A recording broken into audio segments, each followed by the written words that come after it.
Hello, my friends. Hello. Hope you're doing well today. I am going to be giving you some of my insights on the documentary. This video is going to be longer than my usual video vlogs because I took notes that were longer than usual. And I really want to give you my full take on it because I'm going to give you things and interject things that have really come to light to me from seeing this. A lot of people see it as just them retelling their story. There's nothing really overwhelmingly bad about what they said. It's just rehashing of their story. That is true. But some key things, some revelations have come to me, and it has really has made my stance a lot stronger on how I see this woman, Meghan, and her husband. The revelations, the insight that I have gotten from just seeing the first 2 episodes. I haven't watched episode 3. My notes were way too long. I'm like, okay, I gotta stop and I gotta talk now. And that's what I'm getting ready to do. Let's get into it.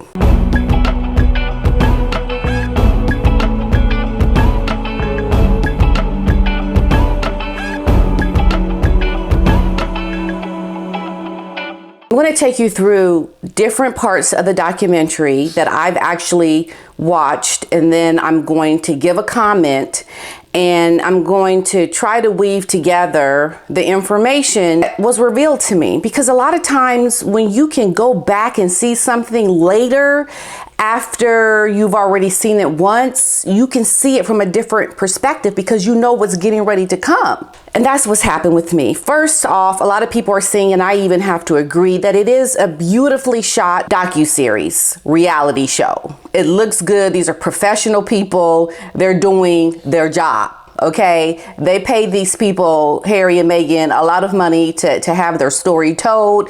They got money for cameras and lighting and crew. Okay, so let's just get that out the way. It looked beautiful. Okay, so they started in the beginning filming in March of 2020.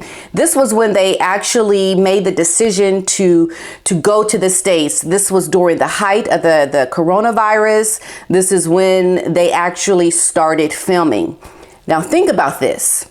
If they actually started filming in March of 2020, they were in the plans and making of this well before March of 2020. Think about it. They were working for the Queen. They were royals. They had decided they wanted to leave royalty in January of 2020. So from January of 2020 to March 2020, when they sat down for this interview in this Netflix show, they had planned to do this documentary? No. The planning for this was from the very beginning of when Meghan actually came into the royal household. Because Harry has always wanted to be outside of royal life. And the one thing we have to always remember is that what Diana told her son, and Paul Burrell mentioned this, Diana always told Harry and his brother, you have so much privilege, but the price you pay for this privilege is you're giving back to people. You're giving back to service. That's the price you pay. And she always said that because she wanted to instill in her children, don't get your head too big. You got to keep your head level because it's easy to become so enthralled with the luxury and the servants and the access to do whatever you want to do. But at the end of the day, you must never forget you give back for service. And that's kind of like my grandmother saying, don't forget where you came from, girl. And that's a sense saying, don't get your head so big that when you get more than what you have now, you remain humble. You remain grateful with gratitude for what you have. And this whole documentary and everything that we're seeing, the complaining, the problem having, they forgot where they came from. Pure and simple. They don't know where they have come from because no one who knows what they have and where they have come from, Harry has not come from nothing. I mean, he's came into it. He was born with it. So he never had to be told, don't forget where you come from. His mother told him, for this luxury, you have service. For this luxury, you have to give back to the people. Don't forget that, Harry. That's what she told him. And that's the equivalent of my grandmother and others family members saying, when you do come into wealth and riches and opportunity, don't forget where you come from. So just think about how they had calculated this well before they sat down in March of 2020. And that says a lot. They were planning and plotting during the time that they were complaining about the things they complain about in this series, about the paparazzi and the stuffiness of being in royalty, or the things that Meghan said. She was plotting from the very beginning. As a matter of fact, I'm going to talk to you about how she was plotting well before she even met Harry, because the things that led up to her meeting Harry shows that she was preparing her resume to meet Harry, so that when she did meet him, he would think, oh, we have a lot in common. Yeah, because she planned it that way. But that's going to come later. Just stick with me. Just hang in there with me. Go get yourself some coffee, some tea, and let's sit down and let's chit chat. Let's talk about it. Okay. So I'm thinking this whole time when I sit down to watch this, what do they really have to complain about? Do you see the crown molding in that room that she's sitting in? Like that first shot that you see Meghan with her hair up in that towel. I'm like, man, girl, look at that crown molding. You come in from some nice accommodations.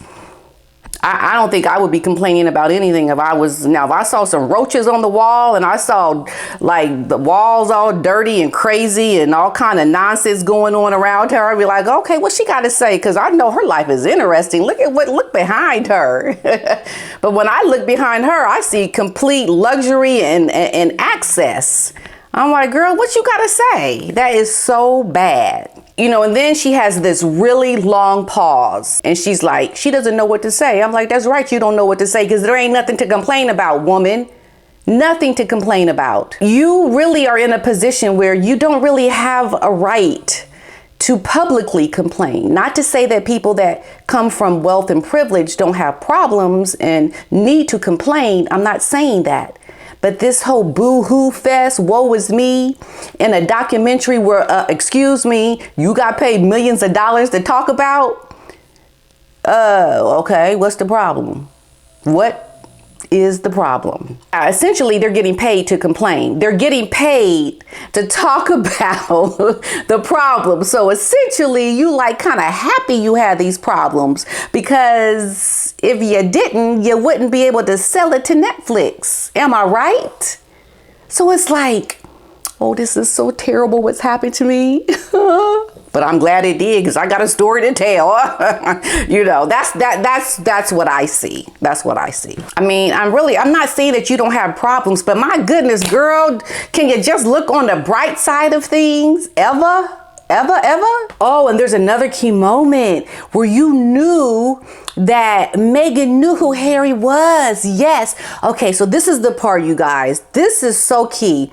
So when Meghan's mother, Doria, sits down to talk, the producer of the show says, how did you first meet Harry? Or how did you first know about him? And Doria says, well, Megs called her up and said, Mother, guess who I'm dating? I'm dating Prince Harry. And then Doria says, oh, really? And then she makes fun that she started whispering too. Hello, that is the key. Well, how did Doria know who Prince Harry was if Meghan didn't know who Prince Harry was? Wouldn't Meghan have said, Mommy, do you know the royal family? Well, you know Princess Diana, you know the son, Harry, that's who I'm dating.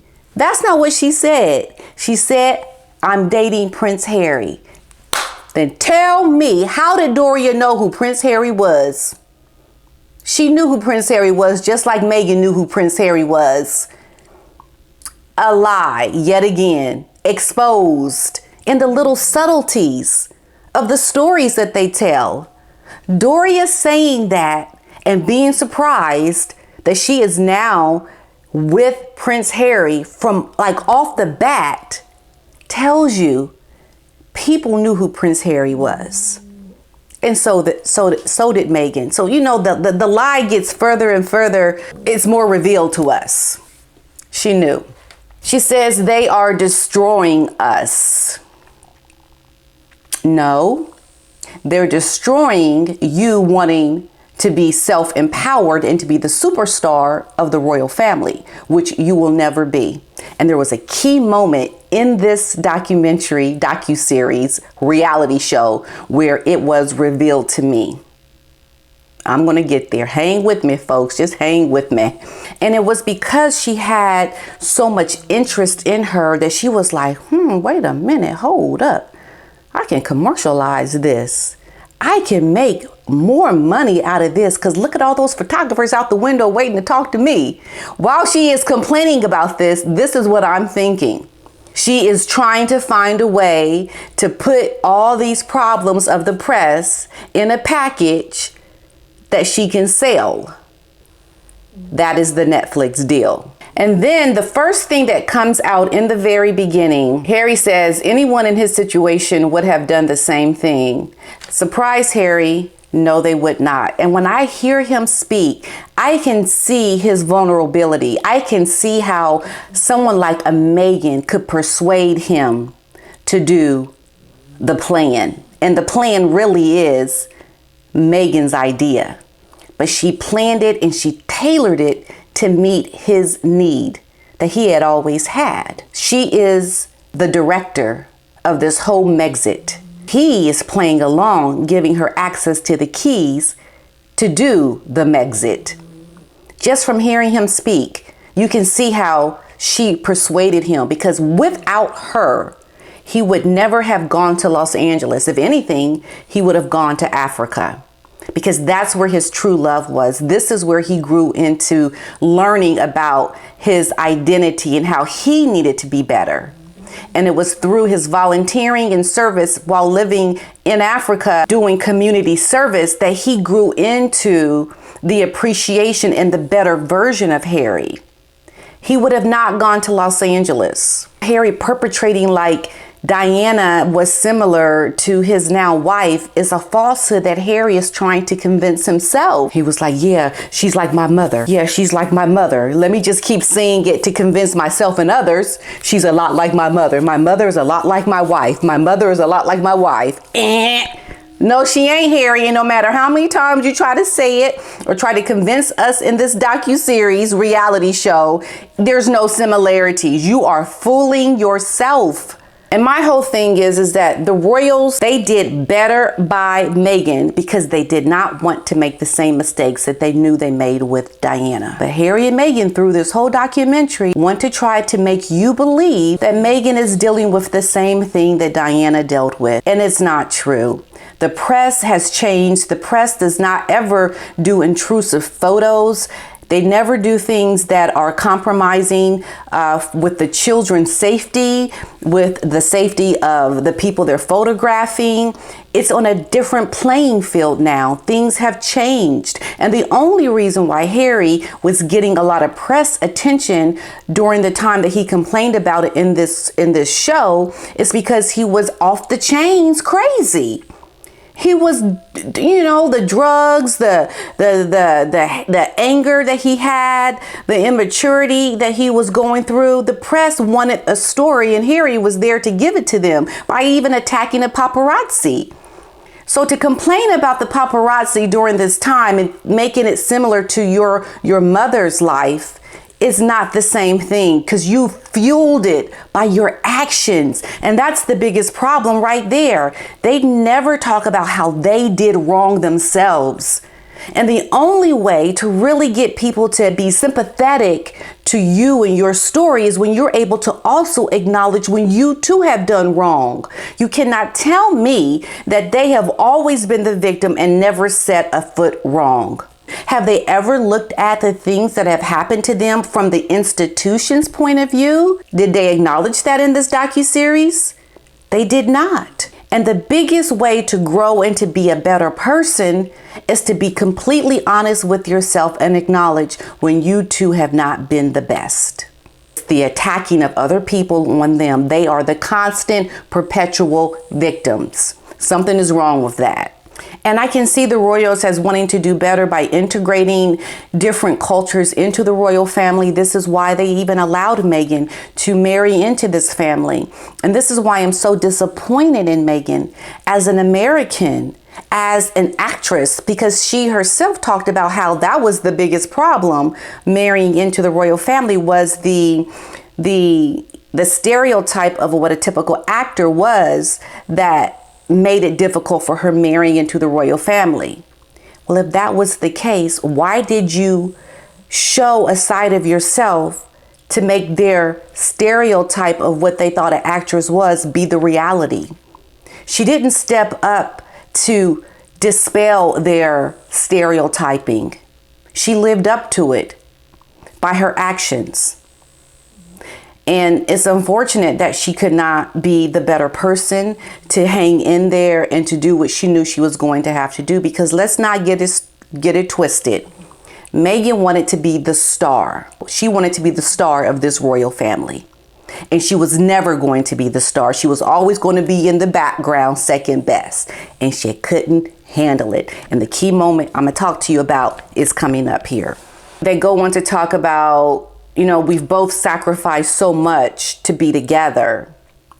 And Harry says, right now it doesn't make sense. We keep talking about it, but one day it will all make sense. And I got some news for you, Harry.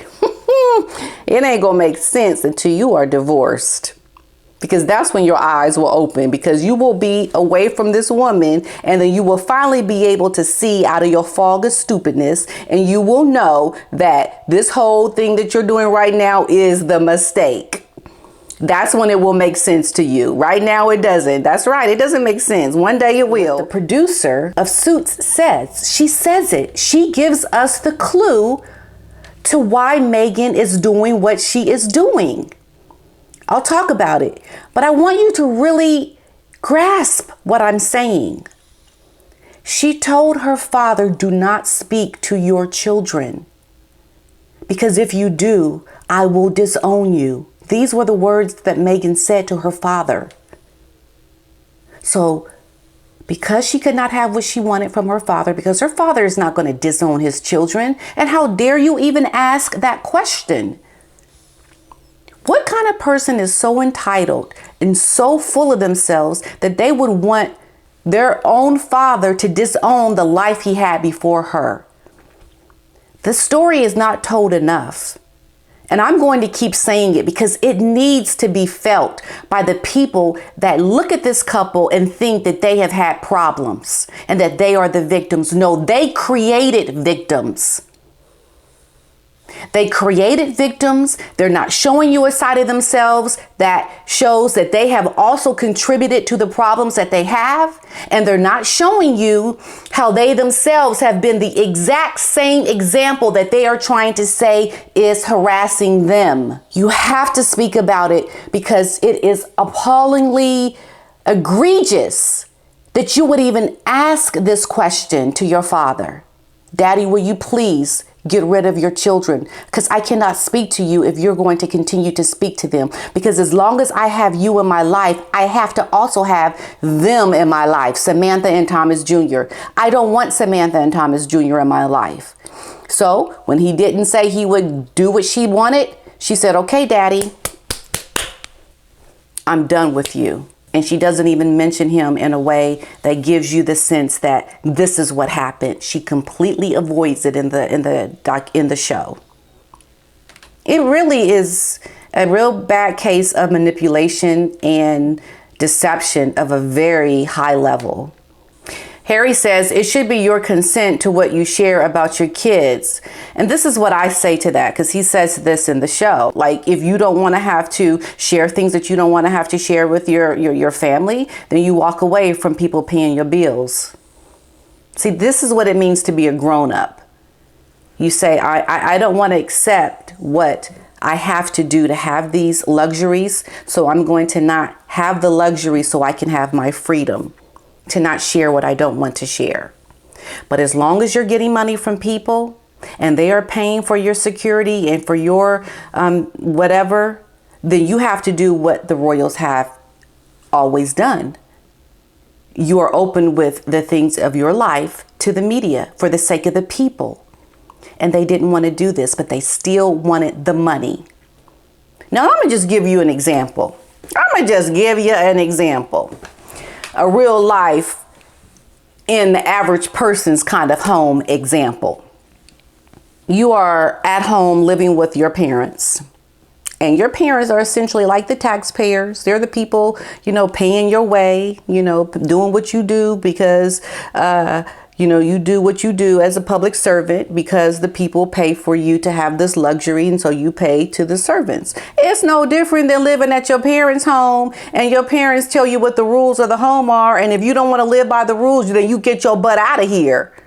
You don't live in your parents' home and say what the rules are and say, I ain't cleaning no dishes. I ain't making my bed. I'm coming home when I want to. No, you ain't. You're coming home when I tell you to come home because I'm paying for you. You're living in my home. See, that's the reality. And Harry and Meghan didn't want to abide by the rules of the home that they were living in. So what did they do? They left. But excuse me, if you're living at home with your parents and you say, I don't want to follow your rules, then I'm going to leave, but still send me some money so I can pay for my own food. No. If you leave and you want to pay for your own food and your own bills, then you go out and get a job and you pay it yourself. Essentially, that's what we're hearing. We're hearing two entitled people tell the royal family that I'm mad at you because you gave us all this privilege, but then you said we had to do certain things. No, let's break it down what it's like for the average Joe Schmo, because I think the luxury then got to Harry's head. If you do not understand, it don't work that way. It just does not work that way. And so when you look at it from a perspective of your own life, of your own circumstances, that you're not going to allow a child that lives in your home that is now grown tell you what the rules are. Essentially, Harry and Meghan are complaining about the rules that they did not want to abide by, but they still want to have the money to do what they were doing when they were living at home. You better get out of here with this nonsense. I ain't thinking about you and your stupidness, because the world does not work this way. And for the people who say it's okay, good for them, yes, I'm glad they left. Then let's put that same scenario in your own home. Would you allow this with your own children? Then what would you say? And if they say no, then you know they're hypocrites. Because anybody that is vouching for this couple that believes that they are in the right needs to look at it from their own home perspective to really understand what is going on. And that's what a lot of people that vouch for this couple, they don't do. They just look out from the outside on the inside and think, yeah, that the royals is wrong. But then as soon as you put it in their own home, they're like, no, I ain't gonna do that. It's like you got to keep it real. You got to break it down for people to really understand it from a perspective that makes it a little bit more clear. And that's a clear way of looking at it, I would say. Meghan says, doesn't it make sense to hear our story from us? And you know what I have to say? No, because you lie. You lie. You don't tell the truth. So it don't make sense to hear anything from you because you don't know how to tell the truth, woman. You tell the truth crooked. You tell the truth sideways. You tell the truth with your head cocked. Like you ain't got a clear perspective of things. So now it don't make sense to hear the story that you have to say from you. For those reasons right there. She talks about her single life, and then came Harry, and then, there's this whole thing about how she wanted to be single, and then, oh my goodness, all of a sudden he came into my life. It was like he plopped in by accident. No, he didn't. She did not, folks. It was a planned thing. Now, let me just tell you, the whole story around how Meghan plotted and planned her meeting of H was a contrived thing that was helped by her friend Marcus and the Soho houses. Her going to visit the Soho houses of very rich people, and how this was a way for her to connect with the right people. She was very meticulous in who she allowed into her circle, her friends, because this was how she was able to get in front of the right people. Hence her marriage to a producer that she didn't talk about, at least so far in the first 2 episodes. It's like he never existed. But the whole point of dating a producer was so that in marrying a producer is to be around the right people, to get the right kind of jobs. Because in Hollywood, it's about the connections. It's about the people. It's about who you know and who they know. And so trying to make us believe in this docu-series reality show that you are living this fabulous single life, and then out of nowhere, someone said you should meet him. She planned the trying to get to meet this Harry.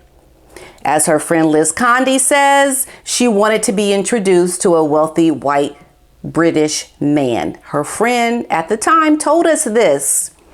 And you can see from her biography, when she looks at her Wikipedia page, it suddenly became her being a humanitarian, because she looked at his profile. She saw how he did all of these things around humanitarian work. And so what did she do while she was still on Suits? She had these deals and she made plans to go do humanitarian work during the off season while shooting the show Suits. She knew she had to bring in similarities that matched up with his life so that when they met, it would be a better connection. She talks about her researching when she was going to go out on this double date with Harry. Before she even really went out on a date with him, she says she was like, oh, let me check his Instagram. Oh, she's a looking.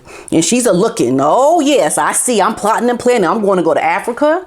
Oh, yeah, he goes to Africa. I'm going to Africa. Oh, yes. Oh, I'm going to be a humanitarian. Oh, yes, I'm going to do that. Oh, yeah, you know so-and-so. Oh, yeah, I'm going to try to get in front of so-and-so. Like, there was this whole plot and conniving. She tells us in the docu-series reality show that she was investigating him before they even met on Instagram. Okay? So wouldn't that also tell you that she Googled him? But what did she tell us on Oprah? I didn't Google him. All I needed to know was what he told me. You have to understand something, you guys. I too am an actor. And at one time I thought, well, shoot, how am I going to meet me a rich husband? In my younger years. Didn't work out that way for me because I fell in love. And unfortunately, it wasn't with a rich man. But the reality is, I used to think like this woman. I know what she did. And I'm telling you, it's my opinion. Some of her friends on this show, like that Silver Tree lady, she's actually a producer of Suits. And I'm wondering, where are her childhood friends? Where are some of the friends that she had when she was a little girl? Well, those friends are not around because the truth that they would tell would be completely different from the truth that she would tell. So if you notice, the friends that she has are the friends that she met on Suits, people who were in her life much later. People that were in her life much earlier are not speaking. She's already disowned them, because they call her out on her lies. And this is why you don't see those connections with people from her childhood school that she went to from the age of 2 to 12. And that was a sweet moment where she got to meet the principal, and how she said that she was going to come back after she became rich and famous and highlight the school. And that was a sweet moment. And she wrote this to the principal at the school and read it there when she actually came back, and now much more global. So I thought that was a sweet moment. And I thought it was a sweet moment of the poem that she told about being a child of divorce and having 2 homes. That was a very sweet, touching moment. I think one of the more sincere moments that you find Meghan in, when she talks about this poem that she memorized and that she wrote. And it's very touching, especially for young kids that do have to grow up in 2 households from divorced parents. And I did like that. Okay, so I think people that are watching this from a perspective of not knowing much about this couple, you will eat it up. You'd be like, oh, this is good. Like, they show some photos, some really intimate photos with the children or with the little boy Archie. Very quick photos, not so intimate photos, but, of them just playing with their kids, but just really quick shots of them walking. One photo, she is showing a picture of Diana as this is your grandmother. Very personal things in that respect, but you don't really see and experience them as parents.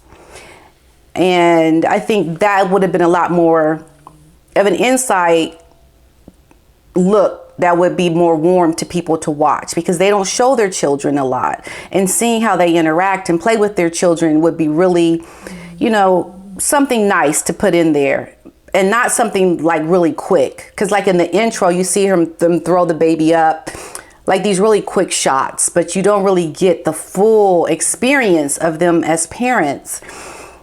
I think that would be a lot better story to show how you are actually raising your children, rather than complaining about people and how you were raised or how you lived in royal life. Harry says, how to find a woman who is willing and capable of this situation. He recognizes the friends and families of the girlfriends is going to be turned upside down. And this is why I think he should have understood, if anything, the problems that the Markles are going through. I've even spoken to the family of Meghan's, and they said their lives were completely turned upside down when Meghan became into royal life.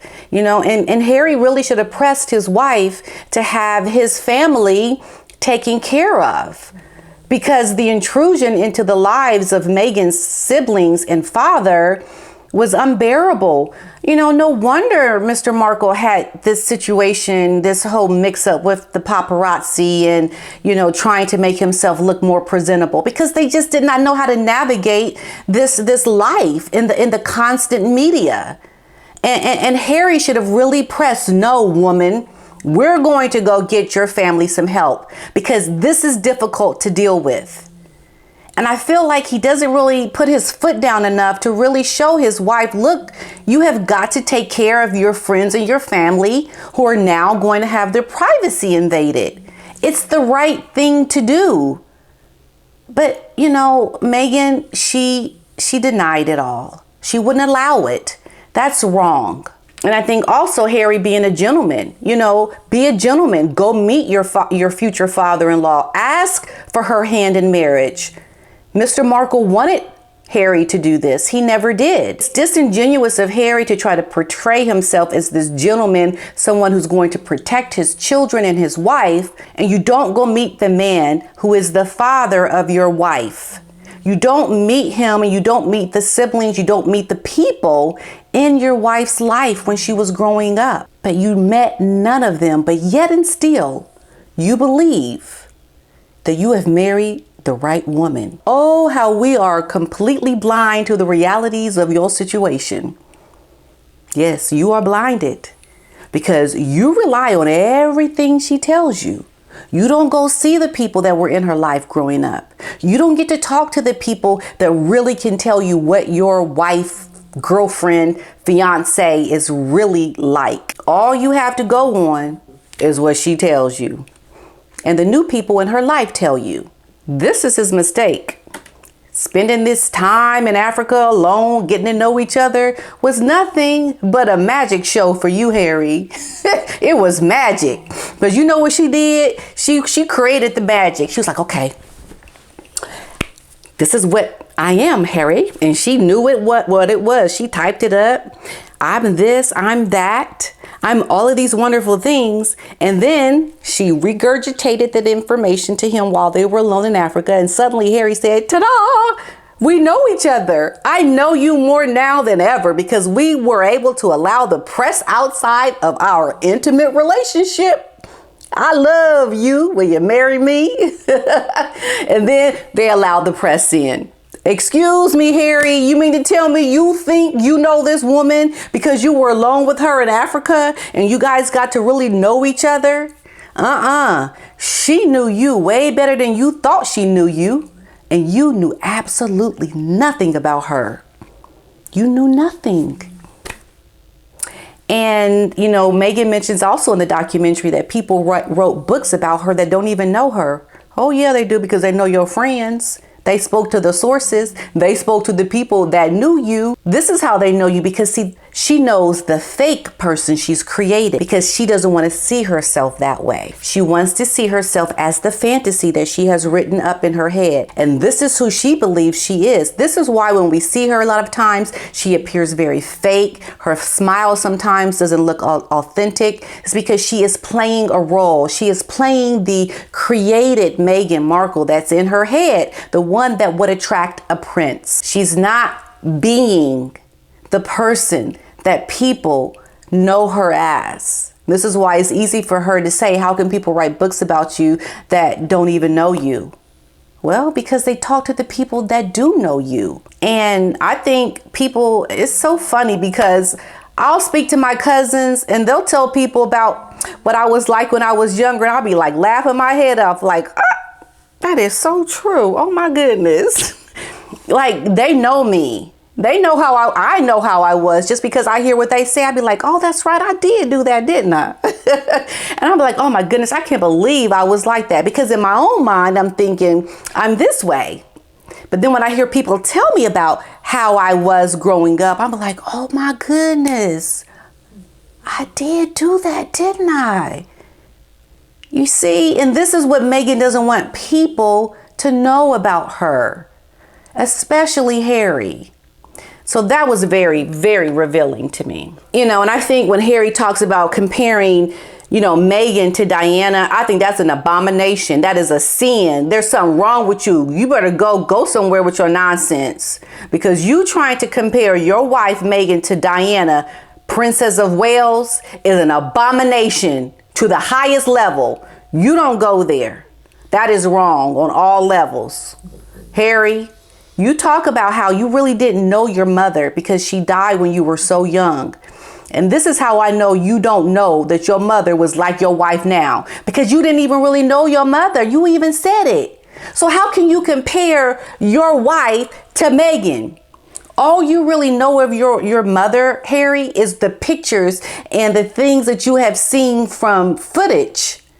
You don't have that intimate relationship with your mother to really know and remember what she was like, to compare it with your intimate up close relationship now with your wife. You know the persona Diana, and you think the persona Diana is your wife. And the reason why he thinks that, ladies and gentlemen, is because the persona of his mother that he has seen is the same persona that his wife, Meghan, created and won't let nobody else say who she is. And they've come together. It has not come from his intimate relationship from really knowing and remembering his life with his mother. And it hasn't come from really knowing his wife and his relationship and her friends and families who tell him about her, that relationship. He's in the background watching the wife that has created who she is. And he's sitting in the background watching the footage of who his mother was when she was alive. And he thinks they come together as being similar. It's a fogginess of stupidness in his head right now. He doesn't see it. He doesn't see the reality that they're nothing alike. Nothing alike. Their age coming into royalty, the lives lived coming into royalty, the life growing up in childhood, the compassion, how you treat people is completely different. Commitment to service is completely different. Meghan does it to monetize it. Diana did it because it was from her heart. The differences of Diana and Meghan are so far off the charts different that I see why he thinks they're similar, because of the reasons I just said. You see how the fogginess is in his head right now? He don't know nothing. He can't, because anybody would tell you they ain't alike, and he's the only one saying it. You don't have other people saying, well, you know what, that Meghan, she just like Diana. Yes, she just like Diana. The only person saying it is Harry. He's the only person saying it. And he always will be. Okay, moving on. People are not hounding your wife like they hounded Diana. This is more of that fogginess I was talking about. The fogginess. No, they're nowhere similar. And I think you being the woman that you are, you could have had such a great story and a great life to be the strong, woman of color, showing the people that you're going to be the best secondhand royal there is. You're going to be upstanding to the position you married into. You're going to be respectful to the royals, the life, the UK people, and you're going to persevere through the hardship if you were authentic in what you're doing. But because that's not what she wanted, she's making up the excuse and the lie that it's because of racism in the UK tabloids, which she's experienced both in Los Angeles. So how can you now try to make the boogeyman these racist UK media when it exists all over the world? But it's a lot smaller. It's less in your face. It's certainly not what she's trying to make it out to be in this documentary. She could have been a great advocate for race relations in the UK. She could have been so great at doing the work of a royal in the position she is in, but yet she complains about it. She makes it something bad. And it shows me that you're someone that has an agenda, because your whole life has been about getting what you want, persevering, even being a producer, like the producer of Suits said, because she felt like she had to do more than just be an actor. Yes, and this is exactly why being in royal life was too beneath her, because she couldn't be number one. She couldn't call the shots. She couldn't be the producer. She could not be what she wanted to be in that big, bold, and very dominating kind of way. So this is why she left. So they're making all these excuses as to why they left, which are lies. She was always a daddy's girl, that she was with him a lot. She also says that she was with him on weekends and with her mother during the week, but she doesn't talk about the 10-year gap that Doria left. Meghan lived with her father for many years and never even saw her mother. Yeah, she didn't talk about that. She talked about a lot of the press when she went to the police before she married Harry, that 6 grown men are sleeping in their cars. They're following her around, and how she's just supposed to live with that and how scary it is. Well, I look at your situation that, NBC was able to hire security for you because you had this issue. But what she doesn't mention is the problems of the stalkers and the death threats that her own sister Samantha gets because of how Meghan spoke about her sister. The fans, the fanatics who are very pro Meghan threaten her sister's life. But her sister doesn't have the luxury to have security 24 hours a day protecting her. Oh, but you do, Meghan. So you sit and complain about something where you can just, with the snap of a finger, try to deal with the problem. But you create problems for other people who don't have the financial means to take care of their problem that you created, mind you.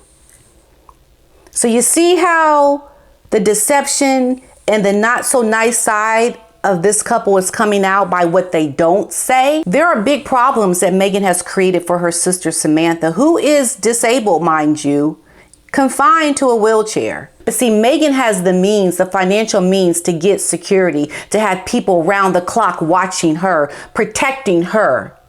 But during this whole show, she complains about it and how scared she is. Well, imagine being scared and not sure of your future when you don't have the means to have people around you guarding you all the time. You've got to come up with your own ways to protect yourself. It's really appalling to me how you can get up here and have this whine fest about your life and how terrible it is. But you don't acknowledge how you've created these exact same problems for people in your own life. Something is wrong with this. And this whole thing, when she did this whole curtsying, how she did this little fake curtsying bow that looked completely silly and ridiculous. Woman, you're marrying into royalty. You don't think curtsying is like that. because you definitely knew who Princess Diana was. You knew all about being a princess. There's footage of her as a child being a princess. So you can't tell me it was awkward for you. It's so disingenuous. It's so perpetrating. Can you say it like that? I mean, she just perpetrating. You perpetrating, woman. Nobody curtsies like that.